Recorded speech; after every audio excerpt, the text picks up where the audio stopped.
Bonjour et bienvenue chez moi. Aujourd'hui, je vais répondre à une question essentielle que beaucoup d'entre vous se posent après la perte d'un être cher. Donc c'est: est-ce que mon défunt est bien dans la lumière? Donc cette question, elle va bien au-delà de la simple curiosité. Elle touche à nos émotions, nos peurs et nos besoins d'apaisement. Ensemble, on va explorer ce qu'est réellement la lumière, donc pourquoi certaines âmes ont parfois besoin d'aide et comment ce processus nous invite aussi à des prises de conscience. Alors, qu'est-ce que la lumière? Être dans la lumière, ce n'est pas un endroit ou une destination physique, mais un état d'être, un cheminement vers la paix, la compréhension et l'harmonie intérieure, donc vers le soi. Quand une âme quitte le monde terrestre, elle va vers un processus naturel de transition qui consiste à revisiter sa vie, ses expériences et les émotions qui y sont liées. Donc ce cheminement n'est pas toujours instantané, il s'agit pour l'âme de prendre conscience de ce qu'elle a vécu sur Terre. Donc par exemple, concernant ses expériences, l'âme analyse les moments de sa vie, les décisions, les prises de conscience, les apprentissages qu'elle en a tirés et les situations non résolues.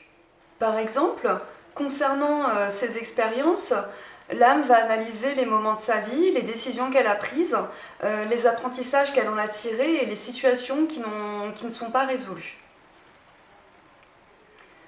Donc elle va observer les relations que nous avons entretenues sur Terre, qu'elles soient d'amour ou de conflit, et qui laissent une empreinte. L'âme explore ces liens, essaye de les comprendre et souvent les apaiser. Donc certaines âmes peuvent rester accrochées à des peurs humaines, comme la peur d'être jugée ou la peur de l'inconnu. Elles doivent intégrer ces émotions pour avancer. Ce processus est une forme de purification spirituelle où l'âme se libère peu à peu de ses attachements et ses schémas terrestres. Donc on va prendre un exemple concret. Une personne qui a vécu toute sa vie dans la culpabilité, peut-être à cause d'une relation tendue avec un de ses proches, elle va devoir revisiter cette émotion. Elle doit prendre conscience que cette culpabilité n'a plus de raison d'être déjà dans l'au-delà. Ce n'est qu'en comprenant cela qu'elle peut se détacher et progresser vers un état de sérénité. Ces prises de conscience ne sont pas imposées, elles se font naturellement dans un cadre d'amour et de bienveillance. L'âme est guidée par d'autres âmes ayant déjà traversé cet état de conscience, mais également par d'autres énergies, souvent perçues comme des êtres spirituels ou des guides, qui l'aident à voir ces expériences sous un angle plus élevé et à comprendre qu'il n'y a ni jugement ni punition, seulement des apprentissages.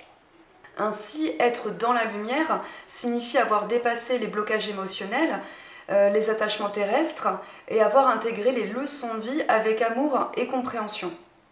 Donc dans certains cas, un médium peut être appelé à intervenir pour accompagner une âme dans cette prise de conscience, mais pourquoi? Eh bien tout simplement parce que l'âme, même après son départ, elle conserve encore des comportements très humains. Elle peut être bloquée dans des schémas qu'elle connaissait sur Terre. Ça peut être par exemple la peur d'être jugée, le regret de ne pas avoir dit ou fait certaines choses, ou même l'impression qu'elle doit encore réparer quelque chose avant de partir complètement. Et donc un médium étant lui-même humain est souvent la meilleure personne pour dialoguer avec des âmes.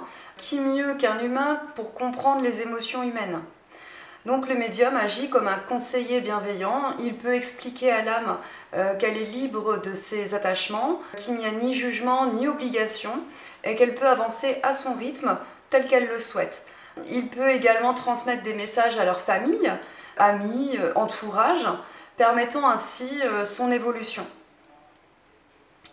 Donc on va prendre un autre exemple concret, une âme qui s'accroche à son rôle familial, une mère par exemple qui continue à veiller de façon anxieuse sur ses enfants après son départ parce qu'elle craint qu'ils ne s'en sortent pas sans elle. Le médium peut l'aider à comprendre que son amour reste présent même à distance et que ses enfants ont leur propre chemin également, eux, à suivre. Donc ce rôle du médium, c'est d'offrir à l'âme une perspective différente, de l'aider à voir qu'elle peut se libérer de ses peurs ou de ses responsabilités terrestres pour sa propre évolution personnelle. Et j'ai envie de vous dire, et nous ici sur Terre? Eh bien, cette réflexion, elle ne concerne pas uniquement les âmes dans l'au-delà. Nous aussi, ici sur Terre, nous sommes aussi dans un processus constant de lumière, c'est-à-dire que nous vivons des étapes difficiles, des expériences marquantes, parfois des schémas répétitifs qui nous demandent de grandir, d'évoluer et de guérir. Donc on traverse des défis émotionnels, des peurs et même des blessures issues de nos relations. Ces expériences, bien qu'intenses ou douloureuses, sont autant d'opportunités pour prendre conscience de qui nous sommes vraiment, pour libérer ce qui nous freine et pour gagner nous aussi en lumière.